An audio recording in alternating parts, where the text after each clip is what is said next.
The Garden of Spices by L M Montgomery. Jims tried the door of the blue room. Yes, it was locked. He had hoped Aunt Augusta might have forgotten to lock it, but when did Aunt Augusta forget anything? Except, perhaps, that little boys were not born grown-ups, and that was something she never remembered. To be sure, she was only a half-aunt. Whole aunts probably had more convenient memories. Jims turned and stood with his back against the door. It was better that way. He could not imagine things behind him then, and the blue room was so big and dim that a dreadful number of things could be imagined in it. All the windows were shuttered but one, and that one was so darkened by a big pine tree branching right across it that it did not let in much light. Jims looked very small and lost and lonely as he shrank back against the door, so small and lonely that one might have thought that even the sternest of half-aunts should have thought twice before shutting him up in that room and telling him he must stay there the whole afternoon instead of going out for a promised ride. Jims hated being shut up alone, especially in the blue room. Its bigness and dimness and silence filled his sensitive little soul with vague horror.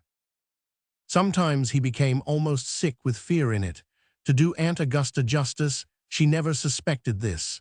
If she had, she would not have decreed this particular punishment, because she knew Jims was delicate and must not be subjected to any great physical or mental strain. That was why she shut him up instead of whipping him. But how was she to know it? Aunt Augusta was one of those people who never know anything unless it is told them in plain language and then hammered into their heads. There was no one to tell her but Jims, and Jims would have died the death before he would have told Aunt Augusta, with her cold, spectacled eyes and thin, smileless mouth, that he was desperately frightened when he was shut in the blue room. So he was always shut in it for punishment, and the punishments came very often, for Jims was always doing things that Aunt Augusta considered naughty. At first, this time, Jims did not feel quite so frightened as usual because he was very angry. As he put it, he was very mad at Aunt Augusta. He hadn't meant to spill his pudding over the floor and the tablecloth and his clothes, and how such a little bit of pudding, Aunt Augusta was mean with desserts, could ever have spread itself over so much territory Jims could not understand. But he had made a terrible mess, and Aunt Augusta had been very angry and had said he must be cured of such carelessness. She said he must spend the afternoon in the blue room instead of going for a ride with Mrs. Loring in her new car. Jims was bitterly disappointed. If Uncle Walter had been home, Jims would have appealed to him, for when Uncle Walter could be really wakened up to a realization of his small nephew's presence in his home, he was very kind and indulgent. But it was so hard to waken him up that Jims seldom attempted it. He liked Uncle Walter, but as far as being acquainted with him went, he might as well have been the inhabitant of a star in the Milky Way. Jims was just a lonely, solitary little creature, and sometimes he felt so friendless that his eyes smarted, and several sobs had to be swallowed. There were no sobs just now, though Jims was still too angry. It wasn't fair. It was so seldom he got a car ride. Uncle Walter was always too busy attending to sick children all over the town to take him. It was only once in a blue moon Mrs. Loring asked him to go out with her, but she always ended up with ice cream or a movie, and today Jims had had strong hopes that both were on the program. "I hate Aunt Augusta," he said aloud, and then the sound of his voice in that huge, still room scared him so that he only thought the rest. "I won't have any fun, and she won't feed my gobbler either." Jims had shrieked, "Feed my gobbler," to the old servant as he had been hauled upstairs. But he didn't think Nancy Jane had heard him, and nobody, not even Jims, could imagine Aunt Augusta feeding the gobbler. It was always a wonder to him that she ate herself. It seemed really too human a thing for her to do. "I wish I had spilled that pudding on purpose," Jims said vindictively, and with the saying his anger evaporated. Jims never could stay angry long, and left him merely a scared little fellow, with velvety, nut-brown eyes full of fear that should have no place in a child's eyes. He looked so small and helpless as he crouched against the door that one might have wondered if even Aunt Augusta would not have relented had she seen him. How that window at the far end of the room rattled.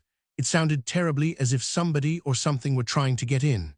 Jims looked desperately at the unshuttered window. He must get to it. Once there, he could curl up in the window seat, his back to the wall, and forget the shadows by looking out into the sunshine and loveliness of the garden over the wall. Jims would have likely been found dead of fright in that blue room sometime had it not been for the garden over the wall. But to get to the window, Jims must cross the room and pass by the bed. Jims held that bed in special dread. It was the oldest-fashioned thing in the old-fashioned, old-furnitured house. It was high and rigid and hung with gloomy blue curtains. Anything might jump out of such a bed. Jims gave a gasp and ran madly across the room. He reached the window and flung himself upon the seat. With a sigh of relief, he curled down in the corner. Outside, over the high brick wall, was a world where his imagination could roam, though his slender little body was pent a prisoner in the blue room. Jims had loved that garden from his first sight of it. He called it the Garden of Spices and wove all sorts of yarns in fancy, yarns gay and tragic about it. He had only known it for a few weeks. Before that, they had lived in a much smaller house away at the other side of the town. Then Uncle Walter's uncle, who had brought him up just as he was bringing up Jims, had died, and they had all come to live in Uncle Walter's old home. Somehow, Jims had an idea that Uncle Walter wasn't very glad to come back there, but he had to, according to Great-Uncle's will. Jims himself didn't mind much. He liked the smaller rooms in their former home better, but the Garden of Spices made up for all. It was such a beautiful spot. Just inside the wall was a row of aspen poplars that always talked in silvery whispers and shook their dainty, heart-shaped leaves at him. Beyond them, under scattered pines, was a rockery where ferns and wild things grew. It was almost as good as a bit of woods, and Jims loved the woods, though he scarcely ever saw them. Then, past the pines, were roses just breaking into June bloom, roses in such profusion as Jims hadn't known existed, with dear little paths twisting about among the bushes. It seemed to be a garden where no frost could blight or rough wind blow. When rain fell, it must fall very gently. Past the roses one saw a green lawn, sprinkled over now with the white ghosts of dandelions and dotted with ornamental trees. The trees grew so thickly that they almost hid the house to which the garden pertained. It was a large one of gray-black stone, with stacks of huge chimneys. Jims had no idea who lived there. He had asked Aunt Augusta, and Aunt Augusta had frowned and told him it did not matter who lived there, and that he must never, on any account, mention the next house or its occupant to Uncle Walter. Jims would never have thought of mentioning them to Uncle Walter, but the prohibition filled him with an unholy and unsubduable curiosity. He was devoured by the desire to find out who the folks in that tabooed house were. And he longed to have the freedom of that garden. Jims loved gardens. There had been a garden at the little house, but there was none here, nothing but an old lawn that had been fine once, but was now badly run to seed. Jims had heard Uncle Walter say that he was going to have it attended to, but nothing had been done yet. And meanwhile here was a beautiful garden over the wall, which looked as if it should be full of children. But no children were ever in it, or anybody else apparently. And so, in spite of its beauty, it had a lonely look that hurt Jims. He wanted his Garden of Spices to be full of laughter. He pictured himself running in it with imaginary playmates, and there was a mother in it, or a big sister, or at the least, a whole aunt who would let you hug her and would never dream of shutting you up in chilly, shadowy, horrible blue rooms. "It seems to me," said Jims, flattening his nose against the pane, "that I must get into that garden or bust." Aunt Augusta would have said icily, "We do not use such expressions, James," but Aunt Augusta was not there to hear. "I'm afraid the very handsome cat isn't coming today," sighed Jims. Then he brightened up. The very handsome cat was coming across the lawn. He was the only living thing, barring birds and butterflies, that Jims ever saw in the garden.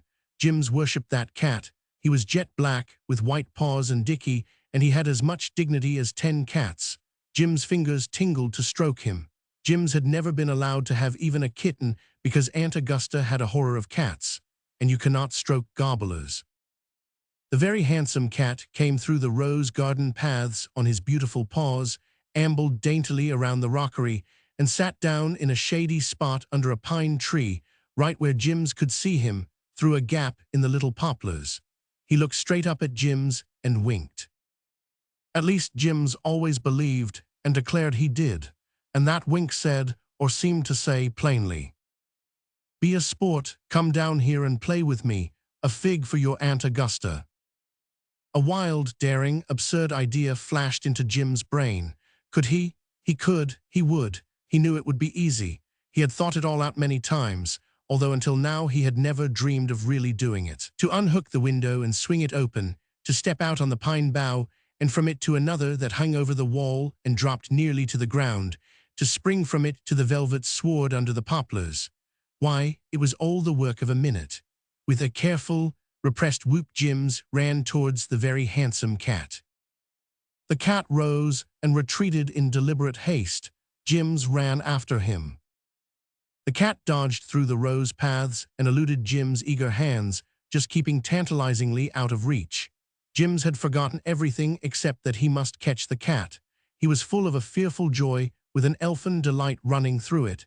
He had escaped from the blue room and its ghosts. He was in his garden of spices. He had got the better of mean old Aunt Augusta, but he must catch the cat. The cat ran over the lawn and Jims pursued it through the green gloom of the thickly clustering trees. Beyond them came a pool of sunshine in which the old stone house basked like a huge gray cat itself. More garden was before it, and beyond it, wonderful with blossom. Under a huge spreading beech tree in the center of it was a little tea table. Sitting by the table reading was a lady in a black dress. The cat, having lured Jims to where he wanted him, sat down and began to lick his paws. He was quite willing to be caught now, but Jims had no longer any idea of catching him. He stood very still, looking at the lady. She did not see him then, and Jims could only see her profile, which he thought very beautiful. She had wonderful ropes of blue-black hair wound around her head. She looked so sweet that Jim's heart beat. Then she lifted her head and turned her face and saw him. Jims felt something of a shock. She was not pretty after all. One side of her face was marked by a dreadful red scar. It quite spoiled her good looks, which Jims thought a great pity, but nothing could spoil the sweetness of her face or the loveliness of her peculiar soft, gray-blue eyes. Jims couldn't remember his mother and had no idea what she looked like, but the thought came into his head that he would have liked her to have eyes like that. After the first moment, Jims did not mind the scar at all. But perhaps that first moment had revealed itself in his face, for a look of pain came into the lady's eyes, and almost involuntarily it seemed, she put her hand up to hide the scar. Then she pulled it away again and sat looking at Jims, half defiantly, half piteously.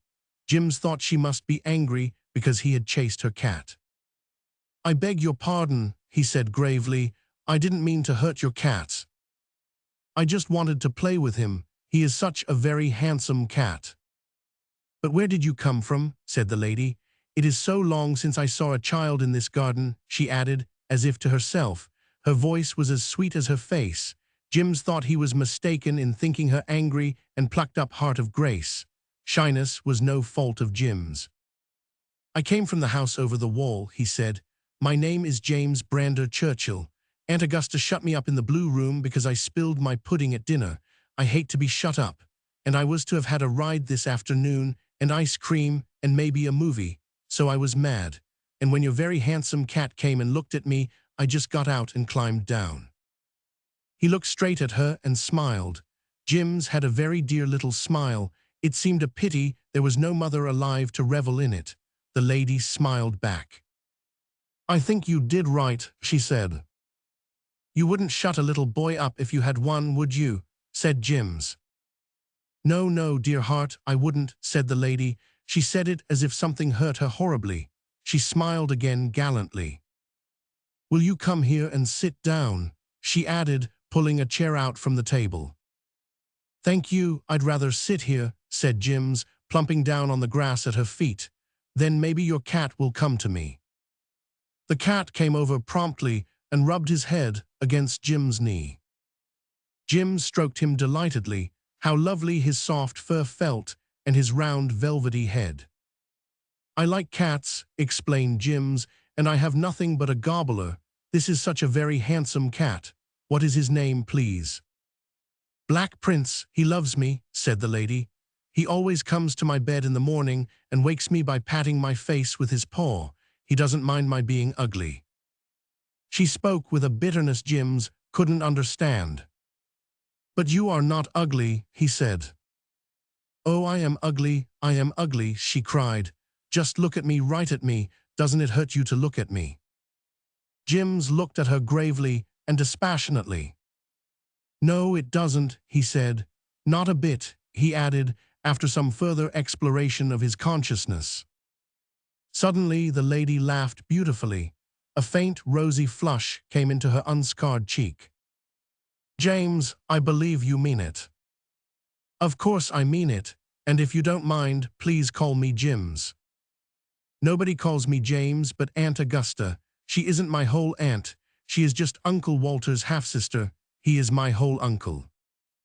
"What does he call you?" asked the lady. She looked away as she asked it. "Oh, Jims, when he thinks about me, he doesn't often think about me. He has too many sick children to think about. Sick children are all Uncle Walter cares about. He's the greatest children's doctor in the Dominion, Mr. Burroughs says, but he is a woman-hater." "How do you know that?" "Oh, I heard Mr. Burroughs say it. Mr. Burroughs is my tutor, you know. I study with him from 9 till 1. I'm not allowed to go to the public school. I'd like to, but Uncle Walter thinks I'm not strong enough yet. I'm going next year, though, when I'm 10. I have holidays now. Mr. Burroughs always goes away the 1st of June. "How came he to tell you your uncle was a woman-hater?" persisted the lady. "Oh, he didn't tell me. He was talking to a friend of his. He thought I was reading my book, so I was, but I heard it all. It was more interesting than my book. Uncle Walter was engaged to a lady long, long ago when he was a young man. She was devilishly pretty." "Oh, Jims." "Mr. Burroughs said so. I'm only quoting," said Jims easily. "And Uncle Walter just worshipped her, and all at once she just jilted him without a word of explanation," Mr. Burroughs said. "So that is why he hates women. It isn't any wonder, is it?" "I suppose not," said the lady with a sigh. "Jims, are you hungry?" "Yes, I am. You see, the pudding was spilled. But how did you know?" "Oh, boys always used to be hungry when I knew them long ago. I thought they hadn't changed. I shall tell Martha to bring out something to eat, and we'll have it here under this tree. You sit here, I'll sit there. Jims, it's so long since I talked to a little boy that I'm not sure that I know how." "You know how, all right," Jims assured her. "But what am I to call you, please?" "My name is Miss Garland," said the lady a little hesitatingly, but she saw the name meant nothing to Jims. "I would like you to call me Miss Avery. Avery is my first name, and I never hear it nowadays. Now for a jamboree, I can't offer you a movie, and I'm afraid there isn't any ice cream either. I could have had some if I'd known you were coming, but I think Martha will be able to find something good." A very old woman, who looked at Jims with great amazement, came out to set the table. Jims thought she must be as old as Methuselah, but he did not mind her. He ran races with Black Prince while tea was being prepared, and rolled the delighted cat over and over in the grass. And he discovered a fragrant herb garden in a far corner and was delighted. Now it was truly a garden of spices. "Oh, it is so beautiful here," he told Miss Avery, who sat and looked at his revels with a hungry expression in her lovely eyes. "I wish I could come often." "Why can't you?" said Miss Avery. The two looked at each other with sly intelligence. "I could come whenever Aunt Augusta shuts me up in the blue room," said Jims. "Yes," said Miss Avery. Then she laughed and held out her arms. Jims flew into them. He put his arms about her neck and kissed her scarred face. "Oh, I wish you were my aunt," he said. Miss Avery suddenly pushed him away. Jims was horribly afraid he had offended her, but she took his hand. "We'll just be chums, Jims," she said. "That's really better than being relations after all. Come and have tea." Over that glorious tea table they became lifelong friends. They had always known each other and always would. The Black Prince sat between them and was fed titbits. There was such a lot of good things on the table and nobody to say, "You have had enough, James." James ate until he thought he had enough. Aunt Augusta would have thought he was doomed could she have seen him. "I suppose I must go back," said Jims with a sigh. "It will be our supper time in half an hour and Aunt Augusta will come to take me out." "But you'll come again." "Yes, the first time she shuts me up. And if she doesn't shut me up pretty soon, I'll be so bad she'll have to shut me up. I'll always set a place for you at the tea table after this, Jims. And when you're not here, I'll pretend you are. And when you can't come here, write me a letter and bring it when you do come. Goodbye, said Jims. He took her hand and kissed it. He had read of a young knight doing that and had always thought he would like to try it if he ever got a chance. But who could dream of kissing Aunt Augusta's hands? You dear funny thing, said Miss Avery.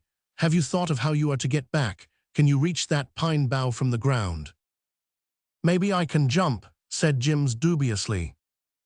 I'm afraid not. I'll give you a stool and you can stand on it. Just leave it there for future use. Goodbye, Jims. Jims, 2 hours ago I didn't know there was such a person in the world as you, and now I love you, I love you. Jim's heart filled with a great warm gush of gladness.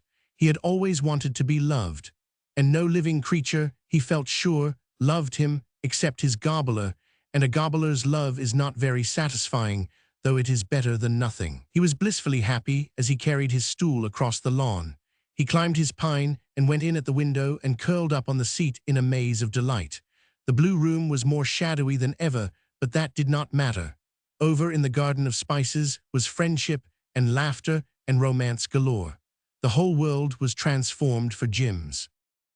From that time, Jims lived a shamelessly double life. Whenever he was shut in the blue room, he escaped to the Garden of Spices, and he was shut in very often, for Mr. Burrows being away, he got into a good deal of what Aunt Augusta called mischief. Besides, it is a sad truth that Jims didn't try very hard to be good now. He thought it paid better to be bad and be shut up.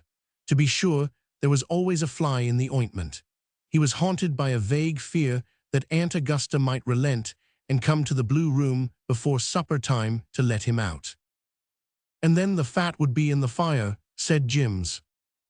But he had a glorious summer and throve so well on his new diet of love and companionship that one day Uncle Walter, with fewer sick children to think about than usual, looked at him curiously and said, Augusta, that boy seems to be growing much stronger. He has a good color, and his eyes are getting to look more like a boy's eyes should. We'll make a man of you yet, Jims. He may be getting stronger, but he's getting naughtier too, said Aunt Augusta grimly. I am sorry to say, Walter, that he behaves very badly. We were all young once, said Uncle Walter indulgently. Were you? Asked Jims in blank amazement. Uncle Walter laughed. Do you think me an antediluvian, Jims? I don't know what that is, but your hair is gray and your eyes are tired, said Jims uncompromisingly. Uncle Walter laughed again, tossed Jims a quarter, and went out. Your uncle is only 45 and in his prime, said Aunt Augusta dourly. Jims deliberately ran across the room to the window and, under pretense of looking out, knocked down a flower pot. So he was exiled to the blue room and got into his beloved Garden of Spices, where Miss Avery's beautiful eyes looked love into his, and the Black Prince was a jolly playmate, and old Martha petted and spoiled him to her heart's content. Jims never asked questions, but he was a wide-awake chap, and taking one thing with another, he found out a good deal about the occupants of the old stone house. Miss Avery never went anywhere, and no one ever went there. She lived all alone with 2 old servants, man and maid. Except these 2, and Jims, nobody had ever seen her for 20 years. Jims didn't know why, but he thought it must be because of the scar on her face. He never referred to it, but one day Miss Avery told him what caused it.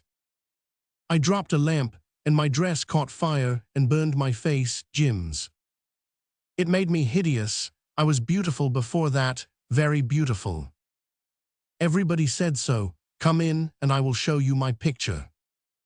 She took him into her big parlor and showed him the picture hanging on the wall between the 2 high windows. It was of a young girl in white. She certainly was very lovely, with her rose-leaf skin and laughing eyes.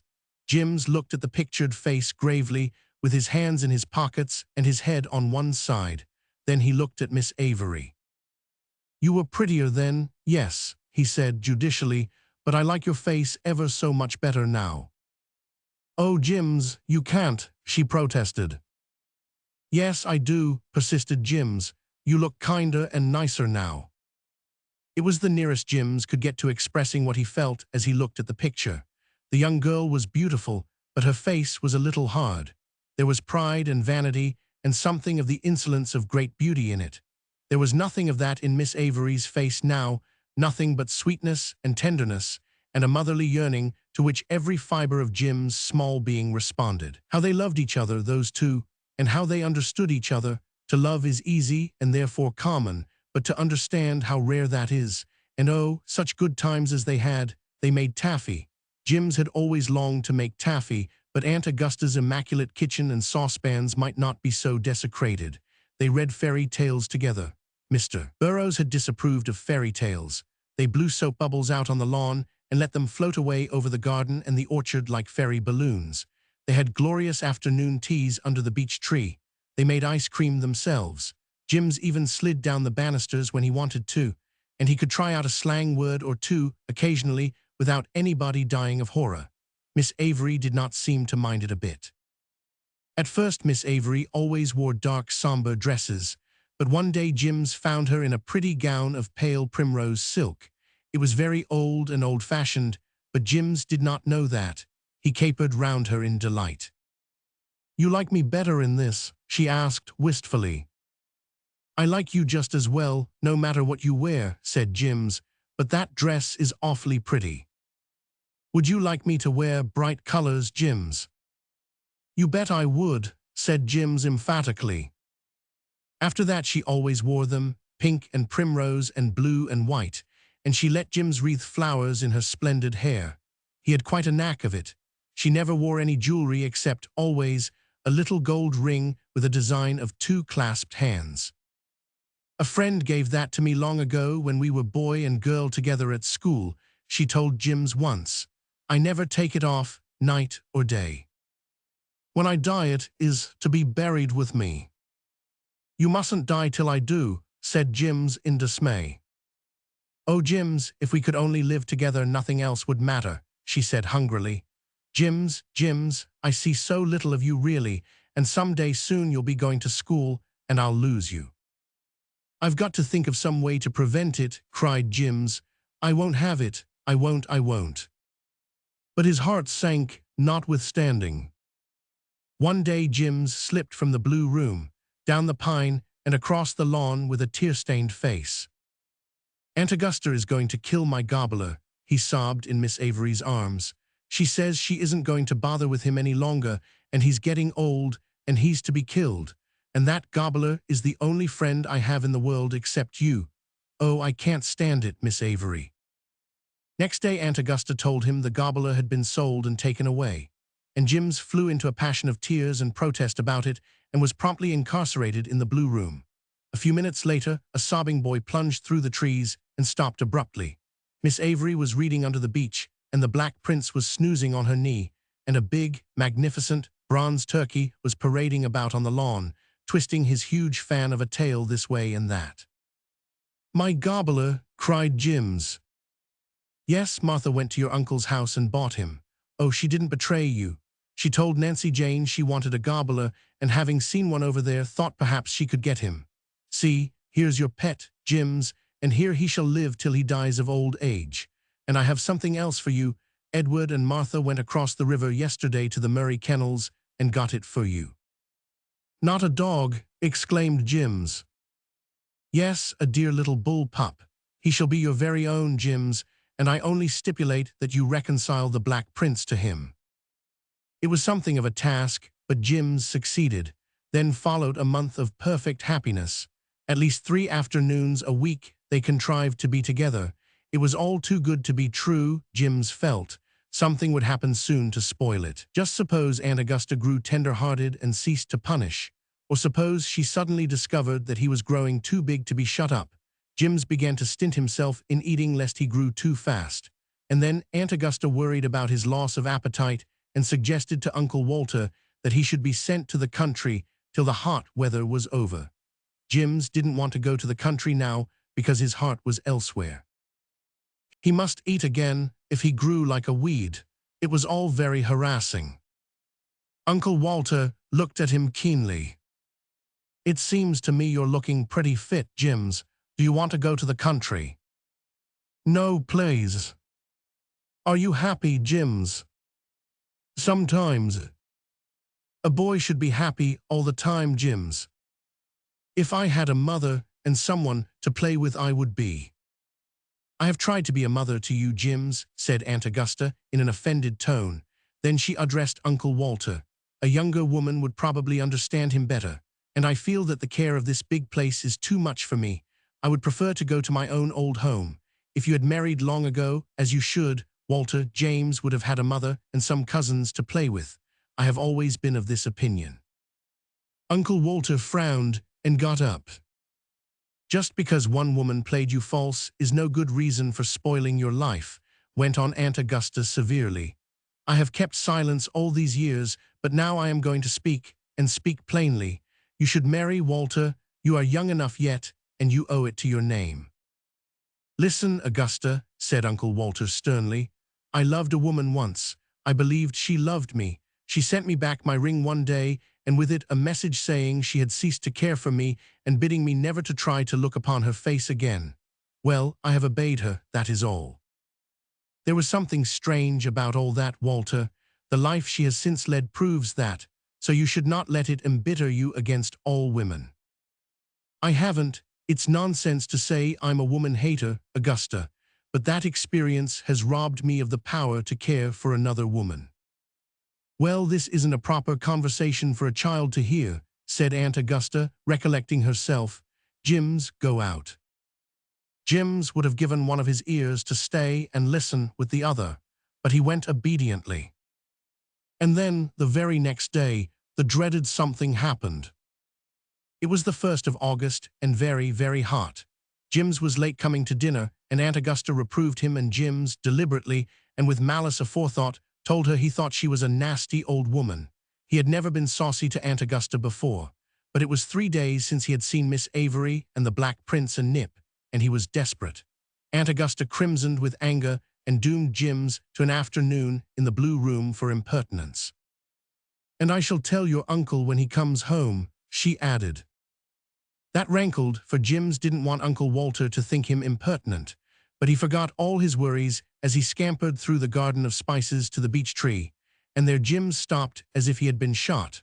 Prone on the grass under the beech tree, white and cold and still, lay his Miss Avery, dead, stone dead. At least Jims drought she was dead. He flew into the house like a mad thing, shrieking for Martha.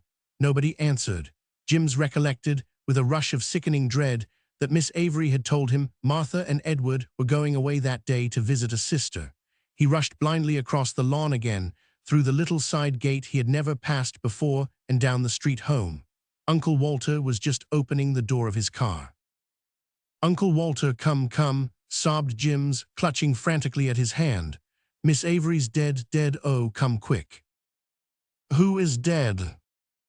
Miss Avery Garland. She's lying on the grass over there in her garden, and I love her so, and I'll die too. Oh, Uncle Walter, come. Uncle Walter looked as if he wanted to ask some questions, but he said nothing. With a strange face, he hurried after Jims. Miss Avery was still lying there. As Uncle Walter bent over her, he saw the broad red scar and started back with an exclamation. She is dead, gasped Jims. No, said Uncle Walter, bending down again. No, she has only fainted, Jims, overcome by the heat, I suppose. I want help. Go and call somebody. There's no one home here today, said Jims, in a spasm of joy so great that it shook him like a leaf. Then go home and telephone over to Mr. Loring's. Tell them I want the nurse who is there to come here for a few minutes. Jims did his errand. Uncle Walter and the nurse carried Miss Avery into the house, and then Jims went back to the blue room. He was so unhappy he didn't care where he went. He wished something would jump at him out of the bed and put an end to him. Everything was discovered now, and he would never see Miss Avery again. Jims lay very still on the window seat. He did not even cry. He had come to one of the griefs that lie too deep for tears. I think I must have been put under a curse at birth, thought poor Jims. Over at the stone house, Miss Avery was lying on the couch in her room. The nurse had gone away, and Dr. Walter was sitting looking at her. He leaned forward and pulled away the hand with which she was hiding the scar on her face. He looked first at the little gold ring on the hand, and then at the scar. "Don't," she said piteously. "Avery, why did you do it? Why did you do it?" "Oh, you must know now, Walter. Avery, did you break my heart and spoil my life, and your own, simply because your face was scarred?" "I couldn't bear to have you see me hideous," she moaned. "You had been so proud of my beauty. I thought you couldn't love me any more. I couldn't bear the thought of looking in your eyes and seeing aversion there." Walter Grant leaned forward. "Look in my eyes, Avery. Do you see any aversion?" Avery forced herself to look. What she saw covered her face with a hot blush. "Did you think my love such a poor and superficial thing, Avery," he said sternly, "that it must vanish because a blemish came on your fairness? Do you think that would change me? Was your own love for me so slight?" "No, no," she sobbed. "I have loved you every moment of my life, Walter. Oh, don't look at me so sternly." "If you had even told me," he said. "You said I was never to try to look on your face again, and they told me you had gone away. You sent me back my ring." "I kept the old one," she interrupted, holding out her hand.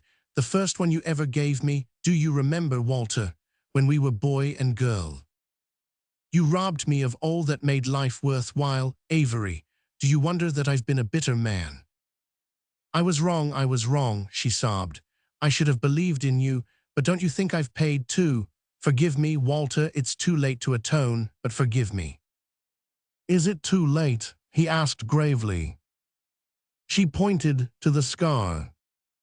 "Could you endure seeing this opposite to you every day at your table?" she asked bitterly. "Yes, if I could see your sweet eyes and your beloved smile with it, Avery," he answered passionately. "Oh, Avery, it was you I loved, not your outward favor. Oh, how foolish you were, foolish and morbid. You always put too high a value on beauty, Avery. If I had dreamed of the true state of the case, if I had known you were here all these years, why, I heard a rumor long ago that you had married Avery, but if I had known, I would have come to you and made you be sensible." She gave a little laugh at his lame conclusion. That was so like the old Walter. Then her eyes filled with tears as he took her in his arms. The door of the blue room opened. Jims did not look up. It was Aunt Augusta, of course, and she had heard the whole story. "Jims, boy." Jims lifted his miserable eyes. It was Uncle Walter, but a different Uncle Walter, an Uncle Walter with laughing eyes and a strange radiance of youth about him. "Poor lonely little fellow," said Uncle Walter unexpectedly. "Jims, would you like Miss Avery to come here and live with us always and be your real aunt?" "Great snakes," said Jims, transformed in a second. "Is there any chance of that?" "There is a certainty, thanks to you," said Uncle Walter. "You can go over to see her for a little while. Don't talk her to death, she's weak yet, and attend to that menagerie of yours over there. She's worrying because the bulldog and gobbler weren't fed, and Jims." But Jims had swung down through the pine and was tearing across the garden of spices.